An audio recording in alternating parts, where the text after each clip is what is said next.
Hello everyone. Good morning. Welcome to ROOTCON conference. My name is Harshit and I'm looking forward to talking with you today about the future of cyber in defense. I'm glad to be here with you today. Imagine robotic tanks that maneuver themselves across desert terrain, avoiding landmines. Drones with enough artificial intelligence to carry out strike without human operators. And next generation uniform to monitor soldiers' heart rate and hydration level, or provide early warning alarms for chemical attacks. So if you Google the Internet of Things, you only find the attacks on it. Imagine how much more challenging it would be in an actual battlefield, where adversaries want to attack the battlefield as opposed to a hacker in a home who just wants to have fun. So the 21st century technology boom can give armies a strategic advantage for high-tech warfare. But can technology make war safer? That's a big question. I did like to quickly introduce myself. I'm Harshit Agrawal and presently working as RF security researcher at DroneSec. I'm also pursuing masters in cybersecurity from Boston University. My some of the primary research area includes RF security, IoT security, and drone security. You can reach me anytime on Twitter, LinkedIn if you have any questions. So in this presentation, I will be covering 4 key points: Internet of Military Things, cyber electronic warfare, drones, and autonomous weapon.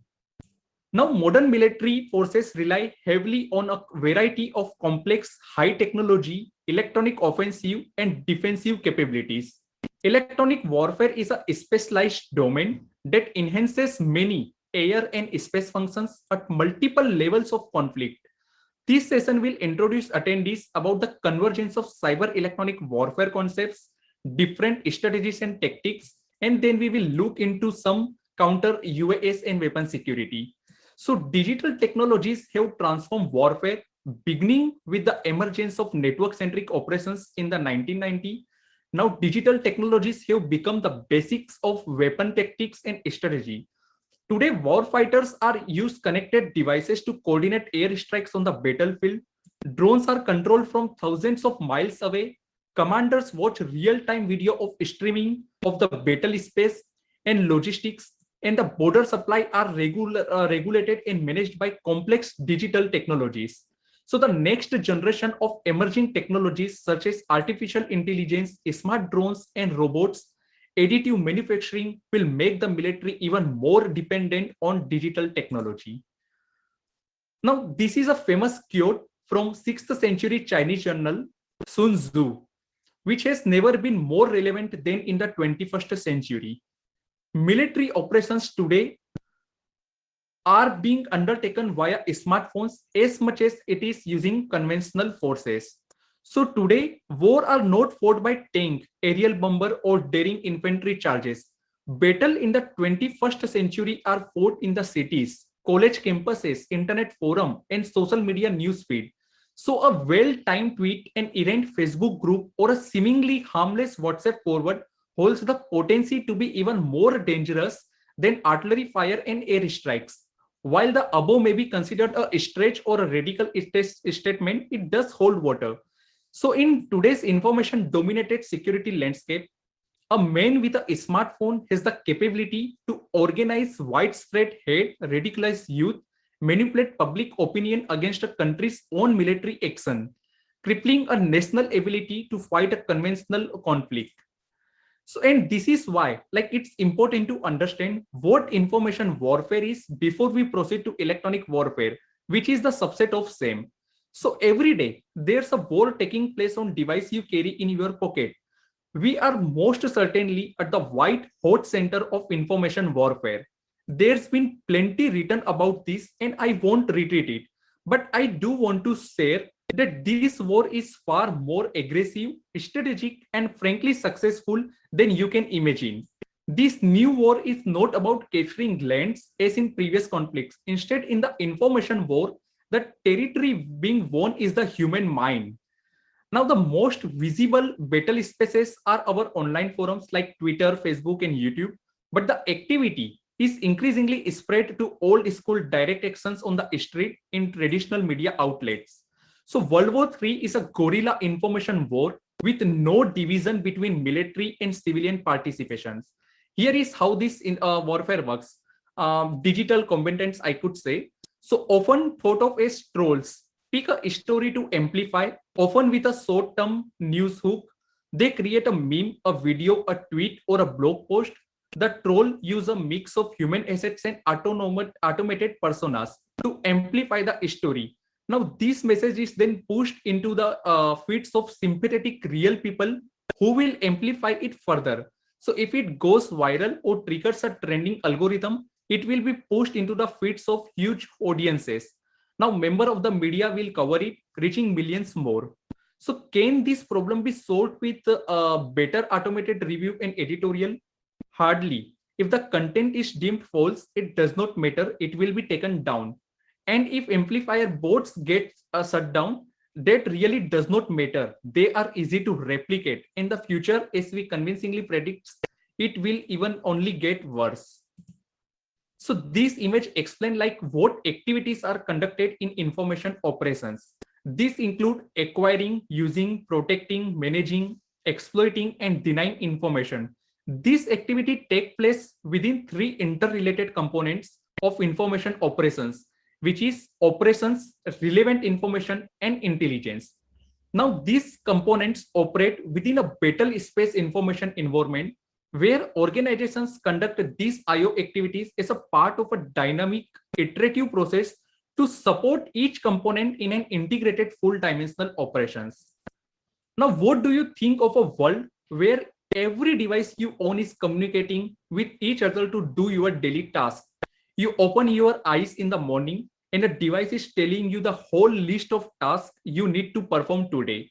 Also, you give instructions through your mobile phone and your coffee is ready while you get ready for your office. So where CCTV cameras can identify and stop excessive force before it turns deadly, to wearing sensor which reports with real-time health data to alert patient to emergencies before they happen. Even as drones, which is being used to support first responder, IoT has transformational impact on our life across vertical sectors. Social credit system, which expands the idea to all aspects of life, judging citizens, behavior, and trustworthiness, quoting jaywalking, don't pay a court bill, or play your music too loud on the train, you could lose certain rights, such as booking a flight or train ticket. And of course, privacy is dead. So there's a whole long list of tasks that IoT is helping us with. So can we say a world without IoT is like living in a stone age? It may seem like a big claim for some of you, but when you see the bits of IoT reflected in even mundane tasks of our daily life, you will agree to it. So how important is the Internet of Things in our life? And even question is how secure you think it is. So the benefits of IoT are undeniable.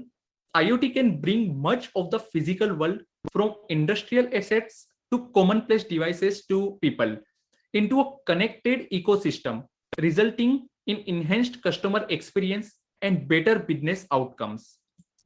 Now, increased connectivity and digitization in industry has produced an exponentially expanding attack surface behind which is safety, security, and critical services.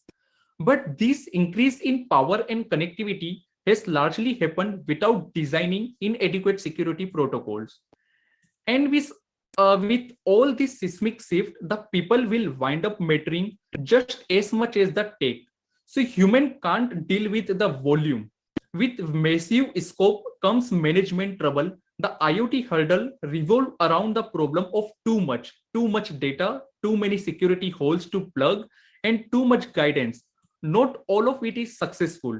So even simple storage becomes an issue. The number of connected things is expected to balloon from 50 billion today to over 100 billion by 2025, with skyrocketing data generation spurring a need of for a like 750% expansion in data center capacity. So given the potential and influence that IoT has on the world, it is worth looking at the security risk associated with device. So in simple world, the Internet of Things is a broad network of connected physical objects or devices that communicate with each other and exchange data without human interference. So generally, all these devices are capable of collecting data, processing information, and transferring data. Now, IoT is wonderful in many ways, but unfortunately, technology has not matured yet, and it is not entirely safe. The entire IoT environment from manufacturers to user still have many security challenges to overcome, such as manufacturing standard, update management, physical hardening, user knowledge and awareness. So now it is not only with our computer, but there are also things that interact with the internet without our intervention. These things are continually communicating with the internet at all different levels. So the main objective of security highlighted by various models are known to be confidentiality, integrity, authentication, authorization, non-repudiation, and availability. Now, implementing different cryptographic mechanisms can help us achieve these security characteristics. However, it is very challenging to implement these cryptographic algorithms in IoT devices. So confidentiality, which is like most significantly sacrificed due to constraint in size and power of IoT. Implementation of public key infrastructure can provide confidentiality and integrity. However, the encryption process with public key demands computation and memory resources that are beyond the capabilities of many IoT devices. Also, PKI requires the device to be continuously updated as the certificate expire. Updating IoT device is another challenge, especially in really small devices which do not have any user interface. So moreover, some IoT devices are deployed remotely in inaccessible areas and cannot be updated without human intervention. Authentication and identification of users in IoT is also significantly important. If an attacker compromises authentication, they can get access to the system as a legitimate user and can launch various further attacks without even being detected. However, authentication has been another major challenge in IoT. So current authentication methods include like username, password, digital certificate, shared key, or biometric credentials. It is anticipated that IoT as pervasive will remove many physical interaction interface mediums through which username or password are passed. So furthermore, verifying identity can be challenging in the mobile environment of multiple IoT devices. Different users like move their IoT devices through different architecture and infrastructure, which is provided by different service provider. Now, the issue of anonymity makes it difficult to achieve accountability. To attain effective access control is another challenge. It is difficult to use well-known access control model, such as like role-based access control, attribute access control for low-power devices. So ensuring that each device has the control to maintain data confidentiality and integrity within an organization is necessary. In addition, investigation of IoT security along with data integrity holds practical significance in IoT development. So here in this figure, it illustrates the security threat map of IoT. The Internet of Things span nearly every organization and functions, which is associated edge devices now expose a series of vulnerabilities exploited by all traditional threat vectors. On right side, you can see pyramid of pain, which is based on Cisco's IoT reference model, and it is evaluated from a vulnerability perspective of the IoT system. The most vulnerable part of the IoT system with the least impact if suffered, an attack is placed on the top of the pyramid. Sensors sit on the top as they are the most vulnerable, being the most accessible part of the ecosystem. The next vulnerable part is communication between the sensors and accumulated data by the sensors. The attacker can get access to these data through sensors or by getting into the network. Then comes the hardware abstractions and firmware, which stipulate application programming interface or API for the interaction between the application and data. Lastly, the least accessible part at the bottom of the pyramid is the hardware platform such as SOAP or FPGA or DSP, etc. So even through the hardware platform is at the bottom of the pyramid, It is the one that deserves major attention because it has the highest damage impact to a system in case of an attack.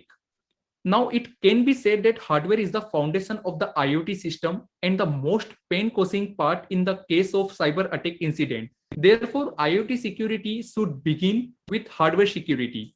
Now, it has been realized that true security of IoT devices can only be achieved by securing the underlying hardware of these devices, which begins with IC that is embedded in these devices. Backdoors have been reported in IC in weapons control system, nuclear power plant, and public transportation system. So security is usually afterthought in IC design, and preference is given to cost, performance, and reliability in case.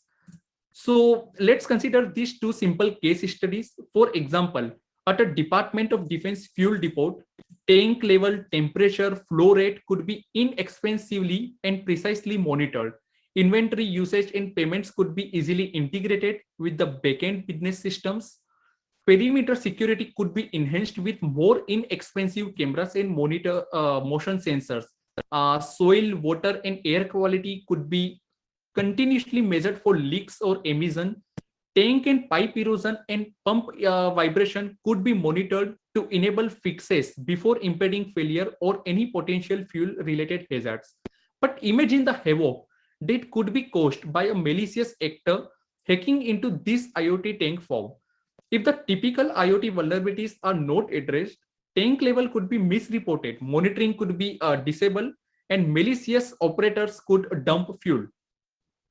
So in similar way, with the addition of internet capability, real-time situational information can be relayed to command and support facilities remotely from the battlefield. But if enemy takes advantage of vulnerabilities in such devices or networking or compromised devices, it may allow the enemy to provide false information to the warfighter and the supporting remote organization.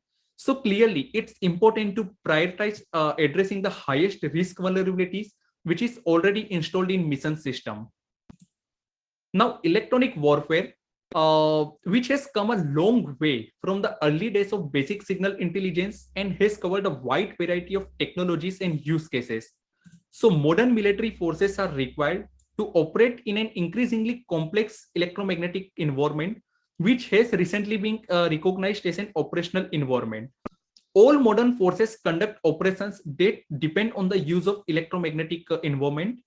Now, the recognized need for the military forces to access to and utilize the EME creates vulnerabilities and opportunities for EM spectrum warriors. So therefore, a new operational discipline has been set up accordingly, named Electromagnetic Spectrum Operations or EMSO. So any military actions invoking the use of electromagnetic and directed energy to control the electromagnetic spectrum or to attack the enemy. The purpose of electronic warfare is to secure and maintain freedom of actions in the electromagnetic spectrum for friendly forces and to deny the same for the adversary. So traditionally, electronic warfare has been composed of three primary activities, which is electronic attack, electronic protection, and electronic support. Now, EW techniques use electromagnetic energy on targeted frequency, effectively dominating the insurgent's ability to understand, sense, hear, or communicate. So, simplest example is like addressing a remote controlled improvised explosive devices, or what we call is like RCIED, where sophisticated electronic countermeasure jam the control signal and prevent detonation by telephone, radio controlled toys, or other radio frequency emitters. So why this all is important? Like we have seen so many things about the IoT, and we have also seen the basics of electronic warfare. What does it mean? Now we have like convergence between the electronic warfare and cyber warfare. So declaring cyber as an official domain of warfare allows NATO members to improve planning and better manage resources for cyber defense operations, which means that they could respond to a cyber attack with conventional weapon, just as they would do for any air, land, or sea attack. So army trainers like successfully used cyber weapons and electronic warfare technology to thwart a simulated tank assault at a training exercise. Now the exercise reinforces the need for the electronic warfare and cyber protection technology. This tank had to stop, dismount, and get out of their protection, reduce their mobility. So exercise like this one help determine the technology and equipment necessary to achieve this effect in the field. If we don't win the cyber and EW fight, then the next maneuver may not matter because we may not get it. There is again one more thing, which is computer network attack in defense. So CNA is like what most people think of when they think of cyber warfare. They envision attacks like taking down power grids. They envision cars being stopped in their tracks. They envision like planes coming down. These all are possibilities in theory. CNA is the compromise of computer-based assets and manipulating the system.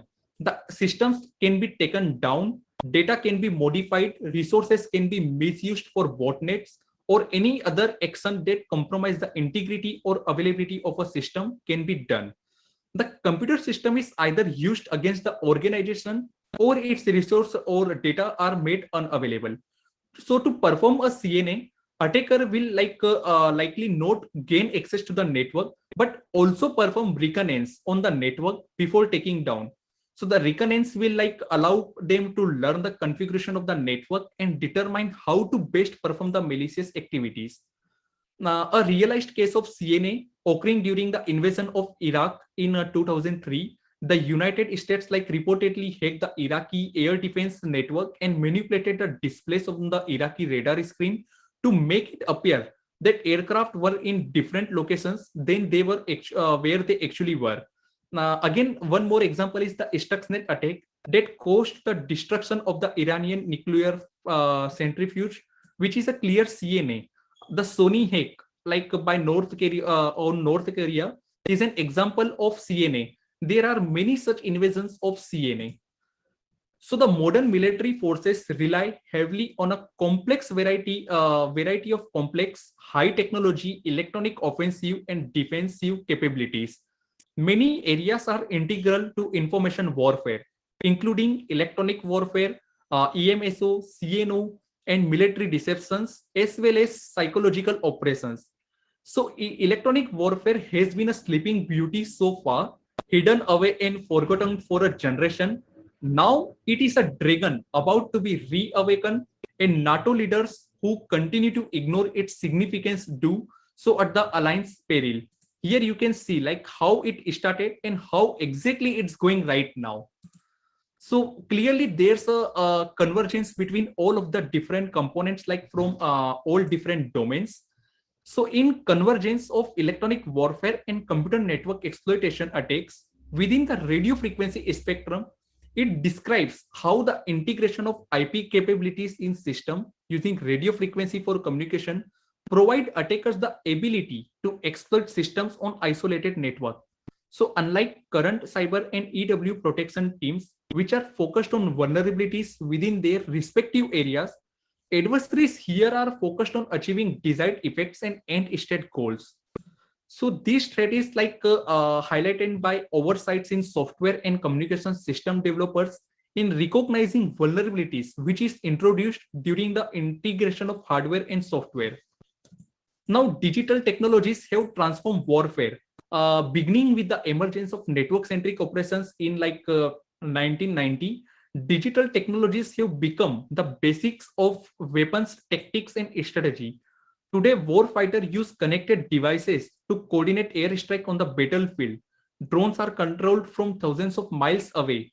So next generation of emerging technologies such as artificial intelligence, smart drones, and robots, additive manufacturing will make the military even more dependent on these digital technologies.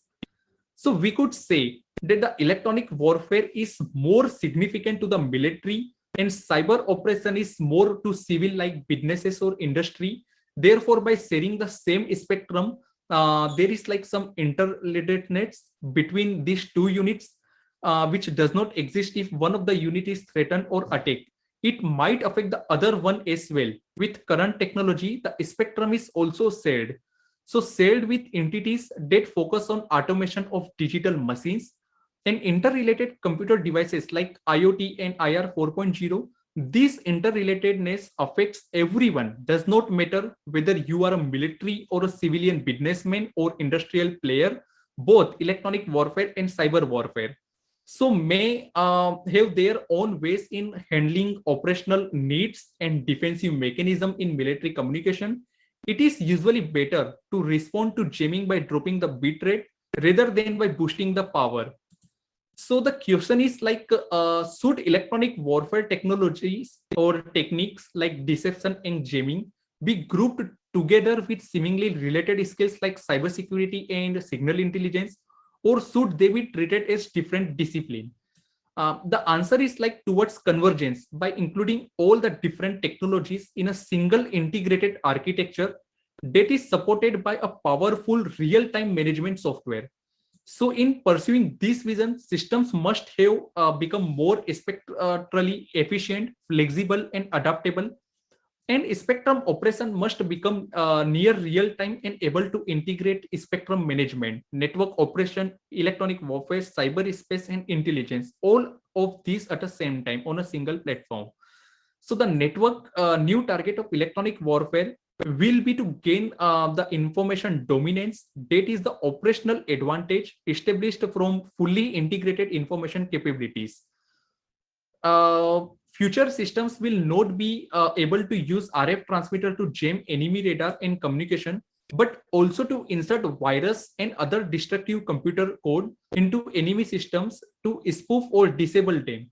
The extension of electronic warfare definition is a real spectrum warfare that starts from traditional electronic warfare but adds cyber warfare, optical warfare, navigation warfare, and includes also the tactical use of signal intelligence. So this new scenario creates a new discipline, which is cyber electromagnetic activities that can be defined as like synchronization and coordination of cyber and electromagnetic activities, delivering operational advantage, thereby enabling freedom of movement and effects while simultaneously denying and degrading adversaries' use of electromagnetic environment and cyberspace. So here there is one more example. How will cyber electronic warfare evolve in the information age? So the cyber electronic space is a key area where the overall national interest is highly concentrated. Now, practice of war shows that whoever takes the lead in gaining dominance in a new battle domain will seize the initiative and win the victory in rivalry and confrontation. So the battle around information acquisition and anti-acquisition destruction is like the attributes of the cyber electronic space as a battle domain will also be further enhanced. So this means like cyber electronic operations will not only affect the combat of the enemy's electronic target, such as their reconnaissance, early warning, command and control, weapon guidance, navigations, but also mine strikes on the enemy's information infrastructure facilities. And such potential war targets such as like energy, power and transportation information network, under certain conditions, cyber electronic attack will surpass fire power strikes, becoming the preferred method adopted by battlefield commanders and independently achieving the war purpose through a combination of soft and hard strikes. So cyber electronic attacks will become the core means of destroying the enemy combat system. In this informatized warfare, in most cases, it is very difficult to find the enemy vital nodes or weak links in the physical geographical space. But attacks from the invisible cyber electronic space can effectively destroy the enemy combat system. Now, cyber electronic defense will become the key to ensuring the stability of our joint systems. In the future, joint operations like cyber electronic space will become the first battlefield and domain where security threats occur frequently. So the electromagnetic pulse here is another example, the EMP explosion, which the increasing preservedness use of electronics of all forms present the greatest source of vulnerability to attack by EMP. Now, electronics are used to control, communicate, compute, store, manage, and implement nearly every aspect of civilian systems. So when a nuclear explosion occurs at a high altitude, the EMP signal it produces will cover the wide geographical region within the line of sight of the detonation.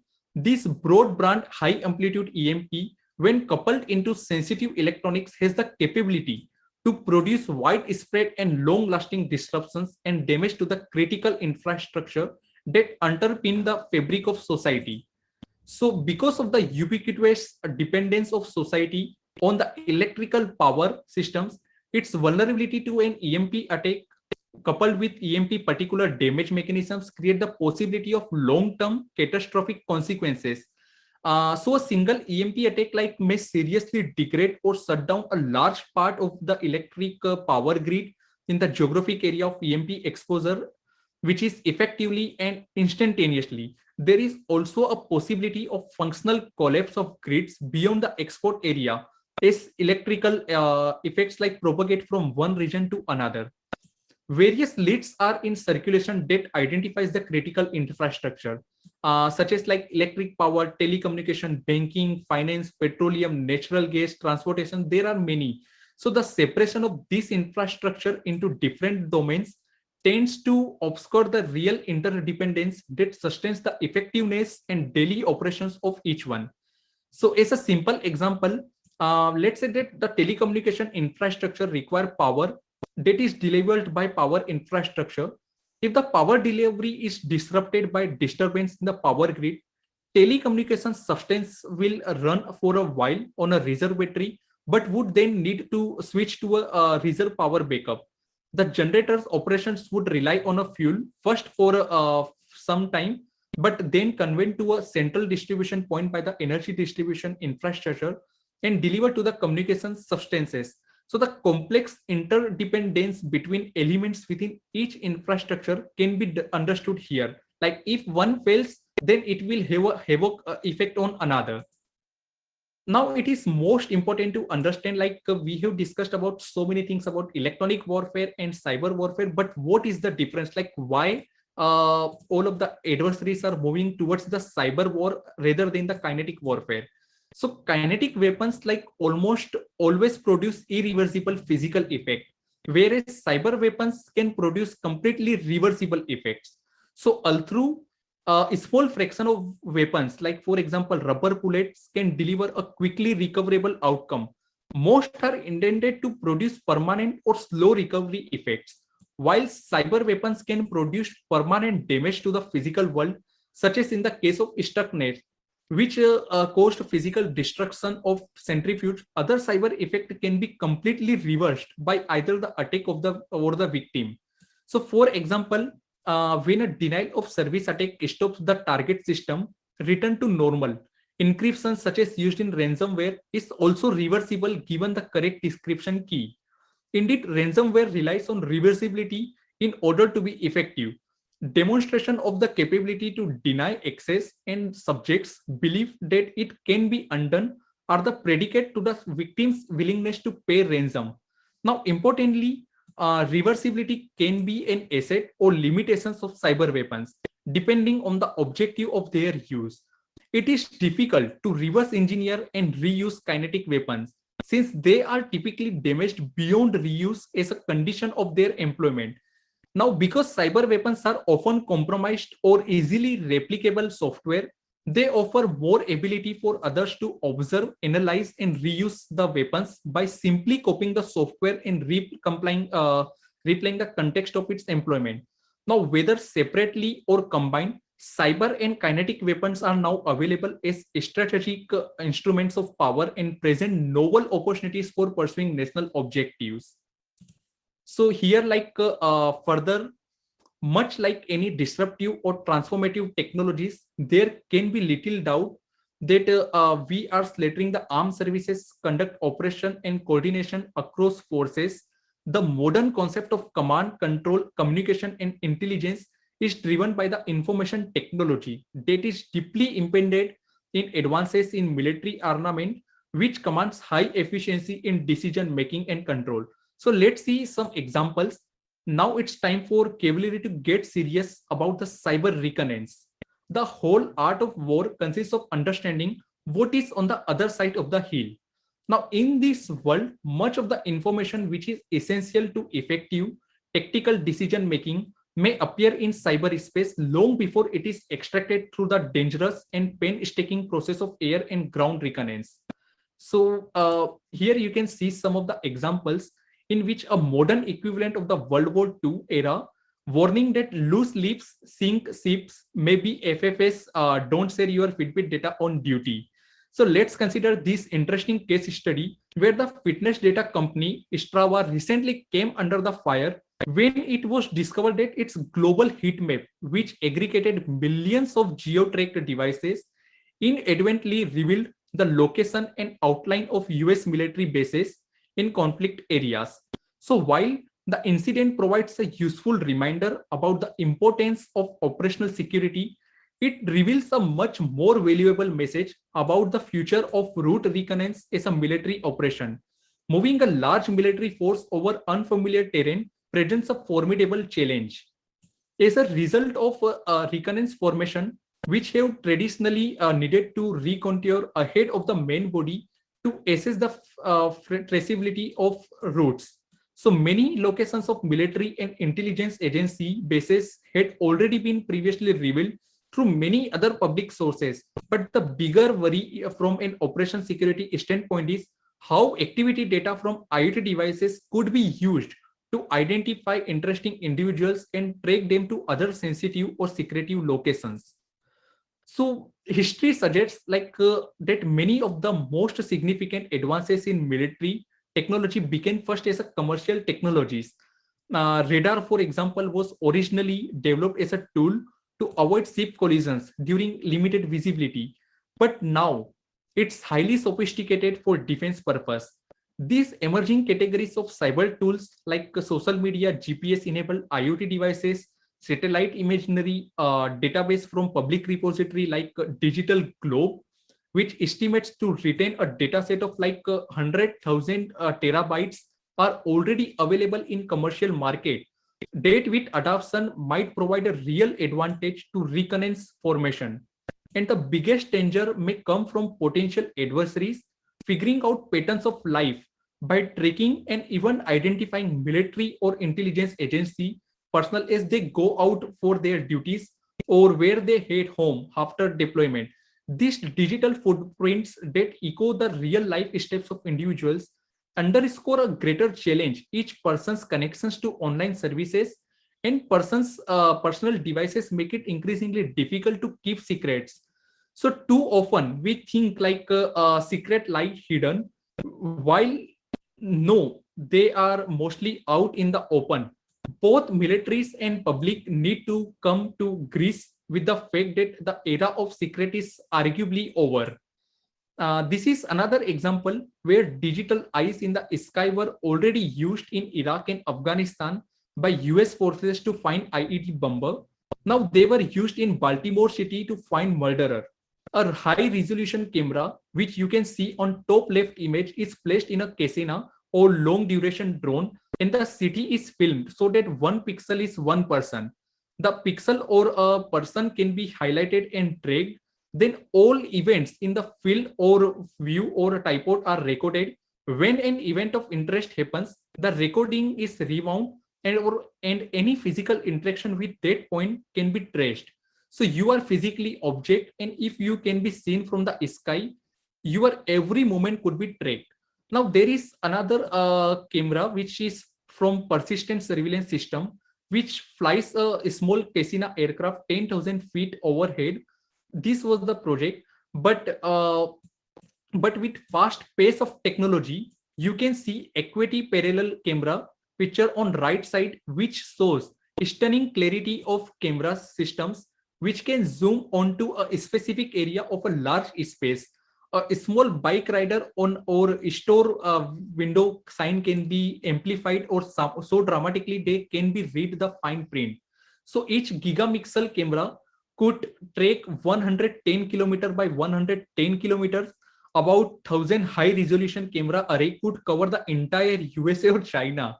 So and with the swarm drones and camera array, it could make this relatively cheap. So the let's talk about the IOMT, Internet of Military Things. So the focus of Internet of Battlefield things is to provide situational awareness of the battlefield, which is utilizing a network of interconnected sensor, actuators, and analytical devices. Sensors could detect enemy movement and then relay that information in real time to analysts, enabling them to make tactical decisions on positioning, areas to avoid, or who is crossing a certain area. So here, there are few challenges like in the Internet of Military Things, which encompasses a large range of devices that possess intelligent physical sensing, learning, and actuation capabilities through virtual or cyber interfaces that are integrated into systems. So these devices like include items such as sensor, vehicle, robot, UAV. So the vision of connected battlefield where soldier interface with a myriad of sensor, weapon system, and support services and adapt the information to gain situational awareness and force superiority introduces a new series of threats. So the adversaries like continues to harness the expanding choice of low cost, high capability devices for developing new attack vectors. The military will be forced to use commercial off the shelf hardware to avoid the repeat obsolescence and vulnerabilities which is introduced by custom built hardware systems. So the key technology trends impacting the IOMT theme over the next 12 to 24 months include AI, sensor, processor, transmitters, health monitoring system, but above all, security presents one of the most critical obstacles to IoT development. Now, however, in providing security solutions, suppliers have had trouble going beyond their traditional domain. For example, operators IoT security offers most been about device authentication and network reliability. Here we can see modern day soldiers are entering the battlefield not only with the weaponry, but also with an electronic command and control center built with the sensors, antennas, and communication capabilities. So the combination of multiple radio wearable like smartwatches and glasses, GPS equipment are just some of the gear arming soldier with life-saving information. So our current and future soldier are only as good as the communication that shared with them. So the sharing of the information wins the fight, not the biggest or best bullet. We are now looking at a soldier as a communication intelligence platform, not just a person with a weapon system. Of course, the key to the vision of a connected soldier is the connectivity itself. Yet there are numerous communication and networking obstacles which are related to harness of the battlefield and the density of radio frequency environment. So there are many obstacles like data bandwidth, which is like high data rates equal to extra soldier battery load. So the consequences, however, of opening up your system for sharing, upgrading, and accessing in order to make it relevant in the data-rich e-battlefield of the future is that you are also open to whole host of new threats and risks.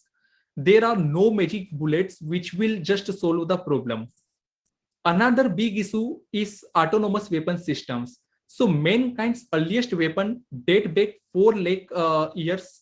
Simple wooden spears discovered in Germany. By 48,000 years ago, humans were making bows and arrows, then graduating to swords or bronze and iron. The age of gunpowder brought flint-tonk muskets, cannons, and gelting guns. So in modern times, human built Panzer tanks like F-16 Fighting Falcon or nuclear weapons capable of vaporizing cities. Today, humanity is entering a new era of weaponry, one of autonomous weapons and robotics. So the development of such technology is rapidly advancing and poses hard questions about how their use and proliferation should be governed. In early 2020, a drone may have been used to attack human autonomously. For the first time, a milestone underscoring that robots capable of killing may be widely fielded sooner than later. So if we look at the current state, autonomy is not that hard. Like an autonomous weapons have been a feature of warfare for centuries. Autonomy is about like machines operating without human control. The weapon just needs a sensor, a way to process sensor information and activate the harmful payload. So whilst drone swarms are not necessarily autonomous weapons, No human could control like 10,000 drones without artificial intelligence helping. Israel groundbreaking use of drone swarms appear to have consisted of an unknown number of small drones equipped with a mixture of sensors and weapons.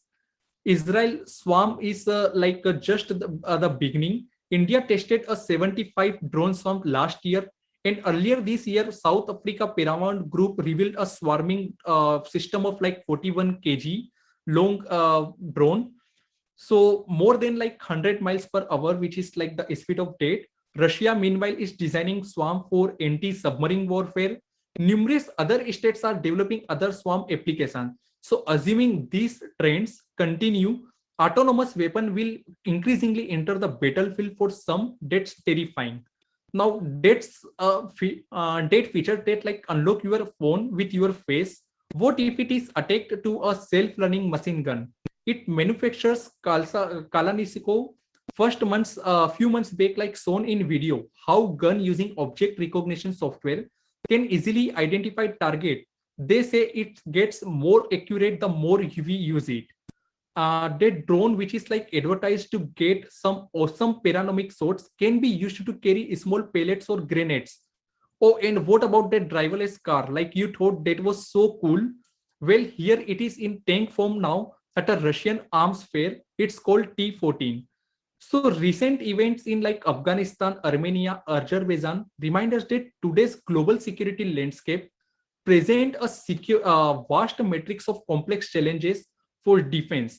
One of the most concerning tactical development in the rapid evolution is the use of militarized drones. We cannot wait for a tragedy to be catalyst for change when proven technology exists today that can effectively counter individual and swarming drones.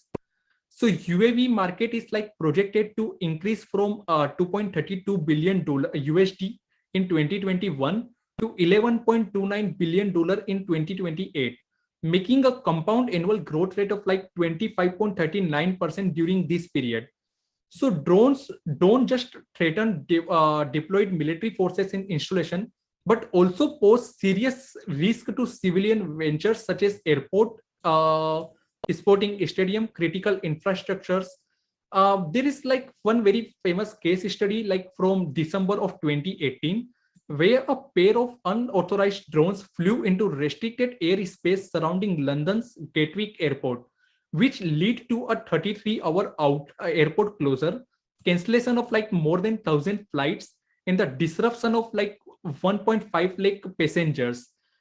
Cartels are also making use of drones to smuggle illegal drugs across our southern border. So a technology that offers significant economy promise has also become a weapon of choice by our adversaries. Let's review some anti-drone systems that are used to detect and neutralize these drones. So here, like you can see various methods to detect UAV, audio, visual, thermal, radar, radio, and Wi-Fi. These are some of the methods.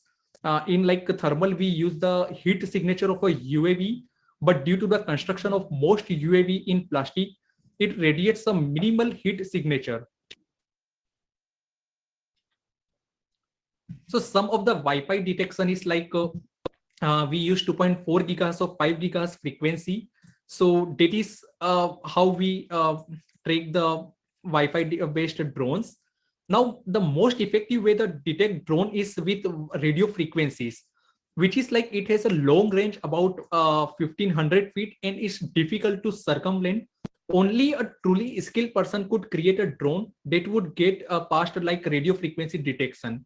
So unlike other methods, RF detection can do more than just identify that a drone is nearby. Using RF detection, it is possible to get the following data like GPS coordinates of the drone, altitude of the drone, GPS coordinates of the pilot, unique identifier of the drone. So using RF detection, it is possible to find the drone and its operator. Using the various systems by integrating them in one anti-drone system, it is possible to provide more security and lower the probability that drones will fly in a restricted area. So we need these things because it's very hard to detect drone with our naked eye. Detection is not possible. Now, applicability of drone detection and identification methods depend on requirement, which is mandated by real life scenario. So that being said, we observe that methods other than RF sensing cannot be solely reliable to detect or identify intruding drones. Now, quickly moving forward, a broad range of weapons systems are in service in forces all over the world. Nowadays, state-of-the-art weapons systems are deployed beside legacy high-value systems that have been used for decades and will continue to be used for some time. So modern weapon systems can contain hundreds or thousands of chips. Each of these chips can be sophisticated design containing billions of transistors, making highly complex systems of systems. So elderly weapon system services are often extended on their performance, which is enhanced due to reduced budgets or delay in new procurement. So therefore, aged and state-of-the-art systems have to function together, not only from a communication perspective, but also from a complete system integration point of view. So let's analyze the parties involved in today's battle space, examine their impact on the weapon system edges on IT security. So first thing is like elderly weapon systems. The development, commissioning, and operation of a weapon system is very expensive. For this reason, such high value systems are built to be in service for like more than 30 to 40 years. While this is a long period of time, it is often extended even further for financial or procurement reasons. So because of late changes to specification or issues during the development process, delays of many years are not uncommon in this sector. Example is like Rafale deal in India. So Rafale was like deal in 2006, but we are purchasing in 2020 now. So over the year of this operation, the supply of spare parts can also be challenging. Companies might go out of business, change product lines, or produce new or incompatible products. Because of that, also contains like maintain availability, midlife upgrade programs. So these are some of the challenges. Another thing is like modern weapon systems are highly complex. They often contains hundreds of thousands of chips, which are extensive network and interconnected sensors, which are end systems. So given the pace of technological advancement, with new ICT being released every few years and weapon systems being designed to operate for a much longer time, it is often cost prohibitive to mandate the update of ICT subsystem in a timely manner.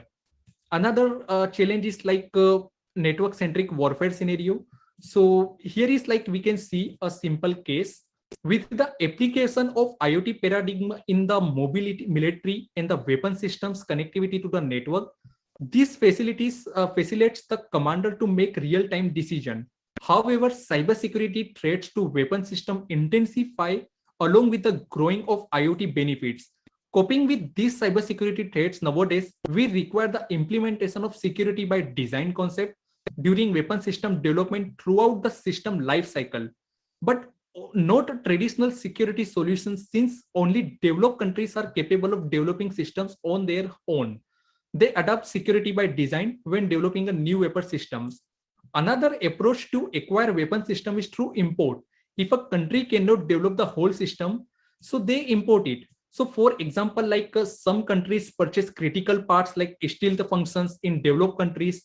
In essence, it is problematic to verify security by using different cybersecurity processes and standards for acquire and provider.